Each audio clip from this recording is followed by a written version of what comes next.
You ever been out in the deep woods when it's too quiet? I mean real quiet. No birds, no bugs, not even the rustle of wind through leaves. Just that dead, heavy silence, like the whole forest is holding its breath. That's where this story begins. And if you're smart, you'll listen close because not everyone who goes out there comes back the same. Or at all. It was the summer of '98 and I was just out of high school, full of piss and vinegar like most boys that age. My best friends, Derek, Clay, and Jesse, decided we'd do one last camping trip before we all split for college or work or the military. Jesse had heard about this hidden lake deep in the Red Hollow woods, about an hour from town. It didn't show up on any official map, but some older kids had whispered about it years back, said it was beautiful, untouched, and that no one camped there anymore. Not since the disappearances. Of course, that part just made us more curious. We were dumb like that, thought we were invincible. We packed our gear, tossed it all into Jesse's beat-up Bronco, and drove into the woods. No cell service out there, this was before smartphones anyway. We followed an old ranger road that eventually turned into nothing more than a narrow path. The tires crunched over roots and dry leaves until we reached a spot where we couldn't drive anymore. From there, we hiked. About 2 hours in, we found it. The lake. It was perfect. Still water, not a ripple, like glass stretched between the trees. No birds, no frogs, not even a mosquito, which we joked about at first. That silence should have warned us, but it didn't. We set up camp, made a fire, drank a little, laughed a lot. We were just being guys, talking about girls, dumb stunts, how great life was gonna be. Then night fell, and everything changed. I woke up around 3 a.m., that weird hour when the world just feels wrong. My tent was cold, breath fog cold, even though it was July. I heard something outside. Not footsteps exactly, more like soft shuffling. I unzipped the flap and looked out, and that's when I saw it. Or her, I think. She was standing across the camp, near the treeline, pale as bone, wearing a white dress, soaked at the bottom like she'd walked through the lake. Her hair hung in clumps, but it was her face, or the lack of it. Her eyes were hollow. I don't mean blind or blank. I mean gone. Just 2 dark holes where her eyes should have been.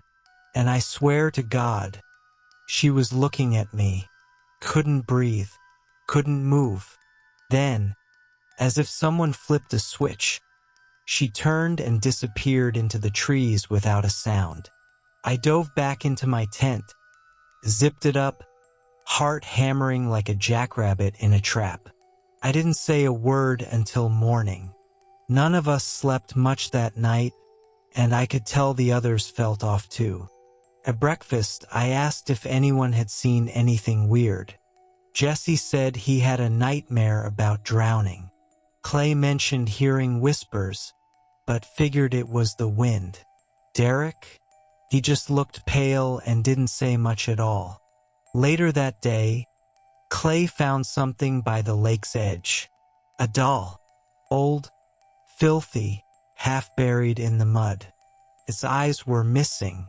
Creepy, he said, tossing it aside. That night, the real horror started. We were around the fire when Derek just stood up and walked into the woods. Didn't say a word. We called after him, thinking he was messing with us. But he didn't answer. We grabbed our flashlights and went looking, yelling his name.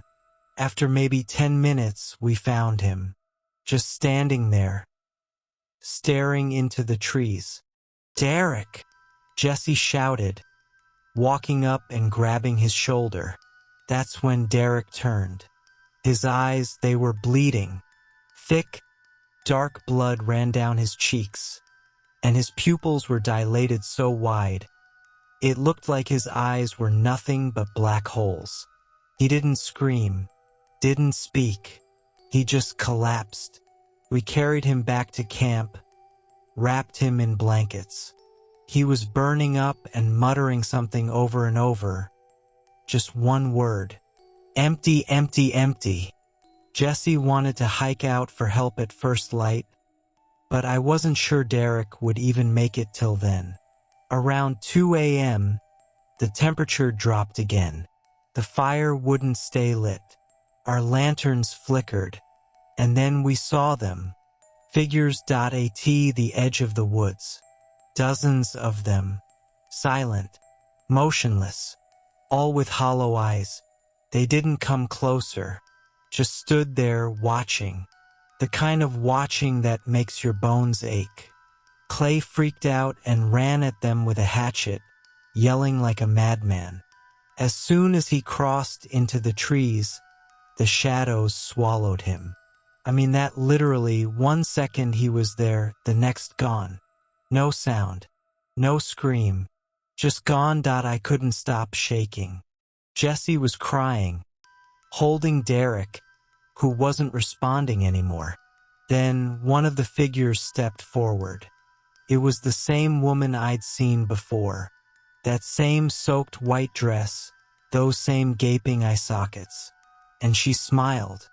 I don't know how I did it, but I screamed, "Stay back," and threw a flare at her.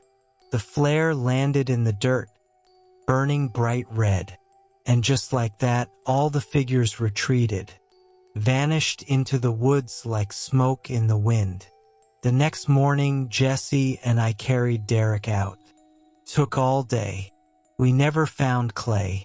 When we got to the ranger station, they didn't believe us. Said we probably ate bad mushrooms. Dehydration. Panic. But they took Derek to a hospital. He never woke up.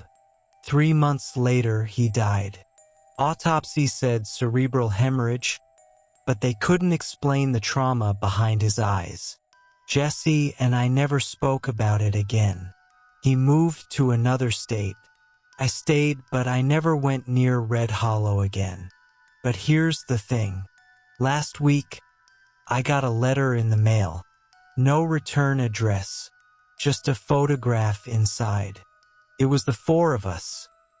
Me, Jesse, Clay, and Derek, sitting by the lake, smiling. Only we never took a photo. And behind us, in the shadows near the trees, there were figures, watching, their eyes hollow,